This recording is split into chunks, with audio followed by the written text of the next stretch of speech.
శ్రీమాత్రే నమ. జయ గురు దత్తాత్రేయ నమ. ఈ వీడియోలో మనం మే 19వ తారీఖు నుంచి 25వ తారీఖు మధ్యలో జరగబోయే వార ఫలాలు మకర రాశి వారికి ఏ విధంగా ఉండబోతున్నాయి అన్న విషయాన్ని మనం పరిశీలించే ప్రయత్నం చేద్దాం. మరి మకర రాశి వారికి ఈ వారం బుధగ్రహ అనుగ్రహం చాలా అనుకూలంగా ఉంది. భాగ్యాధిపతి అయినటువంటి బుధుడు చతుర్థ స్థానంలో సంచరించడం అన్నది ఒక విధంగా జాతకులకి గృహంలో శుభవార్తలు, శుభకార్యాలు, శుభ కార్యక్రమాలు జరిగే అవకాశం ఉంది.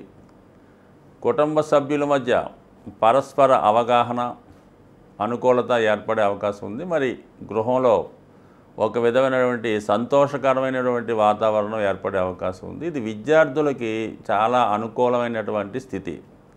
ఉన్నత విద్యా అవకాశాలు, ఒక మంచి కాలేజీలోనో పాఠశాలలోనో సీటు దొరకడం, అలాగే మరి మీ కుటుంబంలో ఉన్నటువంటి విద్యార్థులు, మీ పిల్లలు కానీ మీ ఇతరులకు కానీ మంచి మార్కులతో పాస్ అవ్వడం, మొత్తం మీద విద్యా అభివృద్ధి, ఆరోగ్యకరమైన ఆనందకరమైన వాతావరణం గృహంలో ఉంటుంది. ఒక విధంగా శుభకార్యాల గురించి, స్థిరాస్తి సంబంధించిన విషయాలు చర్చకు రావడం జరుగుతూ ఉంటుంది. సో అలాగే ఏదన్నా రుణ ప్రయత్నాలు లాంటి చర్చించి వాటి కోసం తగు ప్రయత్నాలు చేయకుండా కానీ రుణ ప్రయత్నాలు ఫలించడం కానీ జరిగే అవకాశం ఉన్నది. అంటే ఒకసారి మళ్ళా కొత్తగా జీవితాన్ని ప్రారంభించే విషయంలో, ఎందుకంటే మకర రాశి వారికి నెమ్మదిగా ఒక ఎపిసోడ్ పూర్తి అవ్వడం జరిగిందన్నమాట. అంటే ఇది మిడిల్ ఏజ్లో ఉన్న వాళ్ళకి ఈ ఏలినాటి శని పూర్తి అవుతున్న సందర్భంలో ఎలా ఉంటుందంటే మళ్ళా కొత్త అవకాశాలు రావడం జరుగుతూ ఉంటుంది. ఇది ఎక్కువగా ఏంటంటే 45 నుంచి 50 సంవత్సరాల మధ్యలో ఉన్న వాళ్ళ మీద ఇటువంటి ప్రభావం ఎక్కువగా చూపిస్తూ మళ్ళా గత జీవితం ఒక నష్టపోయి మళ్ళీ ఇవన్నీ సెటిల్ చేసుకొని మళ్ళీ కొత్తగా జీవితాన్ని పునఃప్రారంభించే వాళ్ళకి, మళ్ళీ ఏదైనా కొత్తగా చేస్తే బాగుంటుంది అనుకున్న వాళ్ళకి ఇది ఒక మంచి అవకాశం. అంటే త్వరలో ఇంచుమించుగా మంచి స్టార్ట్ అవుతుంది కాబట్టి ఇప్పుడిప్పుడే మంచి ఆలోచనలు రావడం జరుగుతూ ఉంటుంది. దానికి కారణం కూడా మరి 5వ స్థానంలో గురుగ్రహ సంచారం వల్ల ఏమవుద్దంటే ఆ జాతకుడికి ఒక విధమైనటువంటి నూతన ఆలోచన విధానం, వృత్తిలో కొన్ని మార్పులు, అలాగే మరి ఏదైనా ఏదో ప్రైవేట్ సంస్థలో ఉన్న వాళ్ళకో, కొంతకాలంగా ఉద్యోగం లేక ఏదో రిమోట్ ప్రాంతంలో చిన్న ఉద్యోగాలు చేసుకున్న వాళ్ళకో, కొత్తగా ఉద్యోగ ప్రారంభిద్దాం ఉన్న వాళ్ళకి మళ్ళీ కొత్త ఆశలు చిగురించి కొత్త ఆలోచనలతో ముందుకు వెళ్ళడం, దానికి కొంతవరకు గతంలో దూరం అయినటువంటి మీ కుటుంబ సభ్యులు శ్రేయాభిలాషలో సహకరించడం వల్ల కొత్త జీవిత ప్రారంభానికి ఇది ఒక విధంగా నాంది వాక్యం పలుకుతూ ఉంటుంది. సో ఏదైనా ఆ ప్రయత్నం మంచిది. అలాగే మరి కుజుడు 3వ స్థానంలో, రాహు 3వ స్థానంలో ఉన్నప్పుడు జాతకుడు కొంత ఉత్సాహం లభిస్తూ ఉంటుంది. సరే ఏదో జరిగింది, ఏదో జరిగిపోయింది, మళ్ళీ మనం ఇంకొక ప్రయత్నం చేయడం వల్ల మళ్ళీ జీవితంలో నిలదొక్కునే ప్రయత్నం చేయొచ్చు అనుకున్న విషయంలో మీకు గతంలో సహకారం చేయనటువంటి మిత్రుల సహకారంతో మళ్ళా సహకారం తీసుకోవడం కానీ, లేదంటే విదేశంలో కానీ, లేదంటే ఇతర కమ్యూనిటీ మిత్రులకు సంబంధించిన వాళ్ళు కొంతవరకు మీ యొక్క జీవన విధానానికి కొత్త మార్గాన్ని చూపించి మిమ్మల్ని మళ్ళా నూతన వేలో కొత్త ఆదాయం, కొత్త పరిసరాలు, కొత్త వాతావరణంలో మళ్ళా మీ జీవితాన్ని పునఃప్రారంభించే విషయంలో కొంత ఆశాభావాన్ని వ్యక్తపరిచే అవకాశం ఉంది. మరి కొంతమంది అటు కొత్తగా ఉద్యోగంలో ప్రవేశిద్దాం అనుకున్న వాళ్ళకో, విద్య ఇప్పుడే పూర్తి చేసిన వాళ్ళకో కొంతవరకు మరి విదేశ అవకాశాలు లాంటి, ఎందుకంటే వాళ్ళకి మనం ఎక్కడైతే ఉన్నామో, ఎక్కడైతే చదువుకున్నారో, మీరు పేరెంట్స్ ఎక్కడ ఉంటారో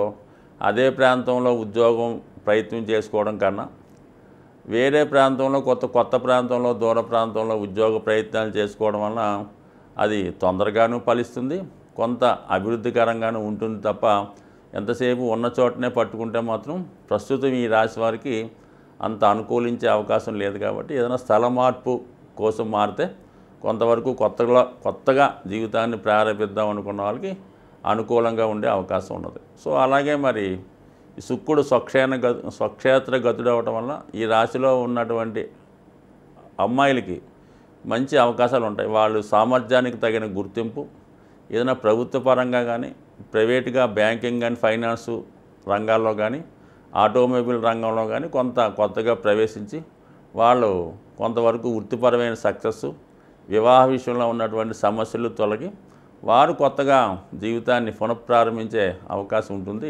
ఈ వార ఫలాలు మనం తెలుసుకునే ముందు ముఖ్యంగా ఈ వారం మరి ఒక మంచి రోజుతో ప్రారంభం అవడం జరిగింది. అంటే 19వ తారీఖు నుంచి మనం 25 వరకు తెలుసుకుంటున్నాం కదా. ఈ 19వ తారీఖు ఆదివారం ఏకాదశితో ప్రారంభమైంది.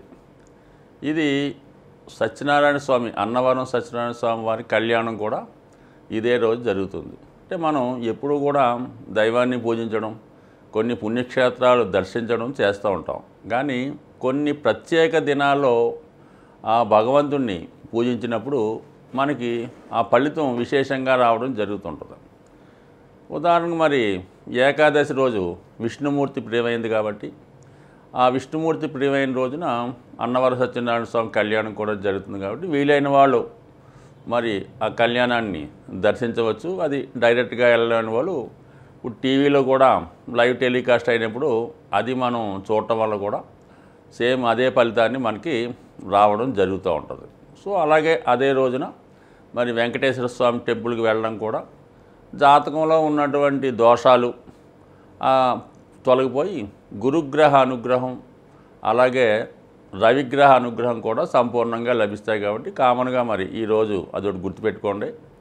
అలాగే ఇదే నెలలో ఇదే వారంలో మనకి 23వ తారీఖున బుద్ధ పౌర్ణిమ కూడా రావడం జరుగుతుంది. పౌర్ణిమ రోజు అమ్మవారిని దర్శించడం వల్ల, అమ్మవారిని విధి విధానంగా పూజించడం వల్ల, లక్ష్మీ అమ్మవారిని మరి కనకదార స్తోత్రంతో కానీ అలాగే లలితా సహస్రనామంతో కానీ పూజించడం.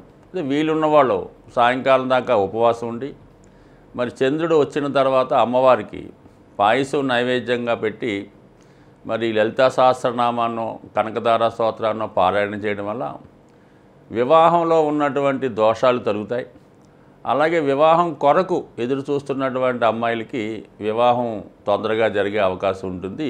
ఇది కూడా మంచిది. బట్ అదే రోజున మనకి అన్నమయ్య జయంతి కూడా రావడం జరుగుతుంది.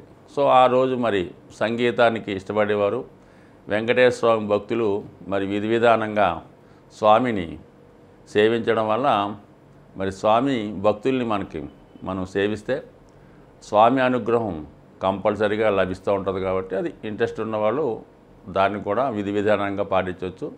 ఇంకొకటి ఏంటంటే మనకి ముఖ్యంగా 22వ తారీఖు మే నెలలో చిన్నమస్త అంటే దశ మహావిద్యల్లో ఒక అమ్మవారి యొక్క జయంతి కూడా రావడం జరుగుతుంది. ఎవరైతే రాహు కేతు గ్రహాల యొక్క బాధలు ఇబ్బందులు ఎదుర్కొన్నారో వాళ్ళు ఆ రోజు ఈ అమ్మవారిని విధి విధానంగా పూజించడం వల్ల అన్నిటికీ ప్రతిరూపమైనటువంటి కనకదుర్గ అమ్మవారి ఆలయ దర్శనం వల్ల కూడా మీకు ఆ రోజు మంచి జరిగే అవకాశం ఉంది.